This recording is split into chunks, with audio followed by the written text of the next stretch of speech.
Hey everyone, welcome back to my channel. I'm Mishel, and today I'm going to be reviewing The War I Finally Won, and I just made a book review on The War That Saved My Life, which is also a great book.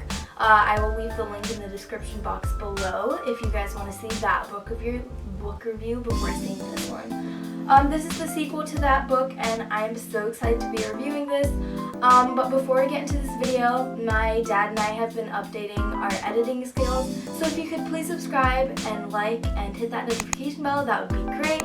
And yeah, leave a comment down below on what videos you would like me to make, and I will be more than happy to do that for you. So yeah, without further ado, let's get into this book review. So this book is by Kimberly Brubaker Bradley, and all I can say is wow. This book is so powerful and it has such a strong message. I was blown away, and it really goes to show that we are so quick to judge others that we don't really stop to think about what is really going on in their daily lives. And you know, it's such an important book, and I really recommend you get it. You can get it from a library.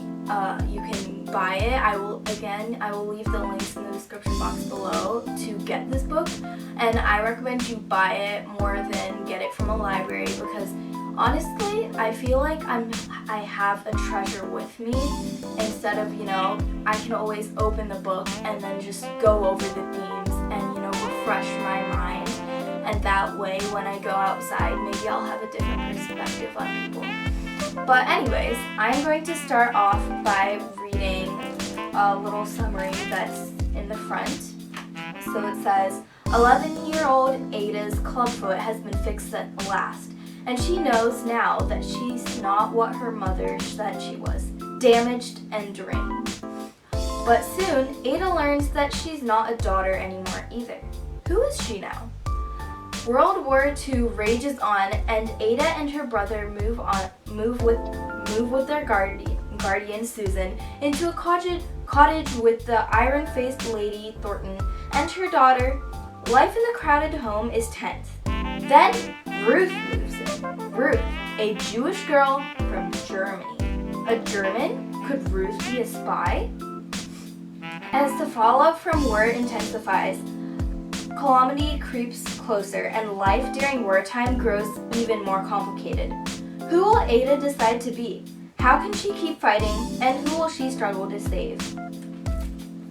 Sounds pretty good, right? This book was very different from the first one. I just want to point that out real quick. The themes are very different in both of the books. And in the first theme, it was reflecting more on how Ada, how maybe we should look at others and maybe think of their struggles. And this book is more about everyone and not just the people who are in need. So I really like this book. This is my new favorite book, and yeah. So basically, yes, Ada had her clubfoot fixed, and I was really happy about that. I was actually like, when I was reading the summary up here, I was like so excited because, you know, Ada had been living this terrible life with her foot, and she really needed to get it fixed. And this book is very like sad at the same time. Like, they're watching fires, they're watching for bombs, they're watching for planes. And towards the middle of this book, Jonathan, and if you don't remember who Jonathan is, that is Lady Thornton's and Lord Thornton's son. And Jonathan, as you know, was a pilot. He was fighting in the war, and unfortunately, he dies in this video. Or, not in this video, I'm sorry, in this book. And maybe you wouldn't realize what a big part Jonathan was a part of the book until you realize how important he was to the people around him. And the fact that Jonathan was in the war and was fighting in the war. And Ruth has moved in. Like I said, Ruth is from Germany, and Lady Thornton doesn't want to accept her because, of course, Lady Thornton's son is fighting in the war, and there's a German in her house. Ruth could be a spy. You can't trust the Germans during this war. And Lady Thornton cannot accept it all, and Ada doesn't like it, Susan doesn't like it, but nobody can tell Lady Thornton anything. Lady Thornton has done so much for Ada and Susan and just the family itself, Ada, Susan, and Jamie, which I'm going to call family because Jamie starts calling Susan Mom in this book. And you know, it was like I was kind of mad at Lady Thornton too, because it was like, why can't you accept someone that's living with you, that's not doing anything to you, that's not disturbing you? And Ruth is just trying to study so that she can get into Oxford. And if you don't remember, Susan went to Oxford. So Susan was looking for a job, and Lord Thornton brung over Ruth so that Susan could tutor Ruth. And you know, Ruth, I think I want to say more about Ruth. Ruth is such a strong character. It's like Jonathan pointed out that Ruth has been through a lot more than any of the people in this book, or any of the characters or protagonists in this book are. Like Ruth's grandma, she left her grandma behind 2 years ago. She hasn't talked to her. She hasn't received letters for her since. And you know, can you imagine not seeing your grandma for 2 years? That's a long time.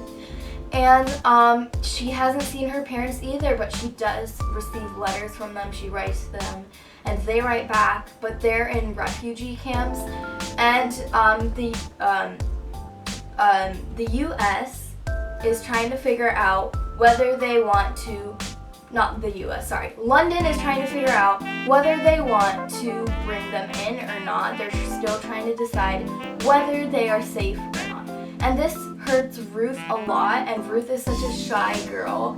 It's just like, wow, this character is so surprising and shocking. And Ruth doesn't turn out to be a German spy, I just want to let you know. Ruth, I wouldn't be surprised anyways. And there's just this tenseness in this house, like in the household that they're all in, because Lady Thornton and Ruth don't respect each other. Susan and Ada and Jamie are just trying to stay in their bubble, and Ada's really just trying to adjust. And in this book, you might think that Lady Thornton is evil, and I will be honest, I learned a lot in this book. And Lady Thornton is not evil. I just want to let you know. Lady Thornton is not a bad person. And maybe judging from what I said, maybe you can build up a perspective or a thesis about Lady Thornton. Because, you know, towards the end of the book, you really find out who she is, why she's acting this way. And everything in this book speaks for itself, and it answered all my questions from the previous book. Like, you know, and even if the war hadn't ended, I loved the way the book ended, because it just showed me how strong people can be, and how, you know, no matter what happens, you can be strong in your own way. All I can say is it's a great book, and I think you should get it. I will leave the links in the description box below. Amazon, Google Books, and Barnes & Nobles. So here's a look at the cover. There's Ada on her horse, and, you know, wow. To sum up this book, wow. Okay, and as you guys know, I've introduced a new segment to my book reviews, and that is showing you guys what the next book I'm going to be reviewing looks like. And it is called The Sneak Peek. I hope you guys are excited, because I am. And the next book I'm going to be reviewing looks like this. It's Lying Down by Stuart Gibbs. Yes, it is the next book to the Fun Jungle series. All I can say is that both of these books were amazing. And stay tuned on my page to see the book review for this one.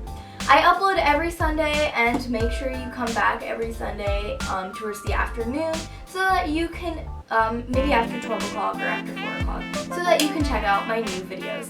I love you guys so much. Make sure you stay safe, especially during these times. And yeah, make sure you subscribe, hit that notification bell, and that like button. I love you guys so much, and I'll see you guys in my next video. Bye guys!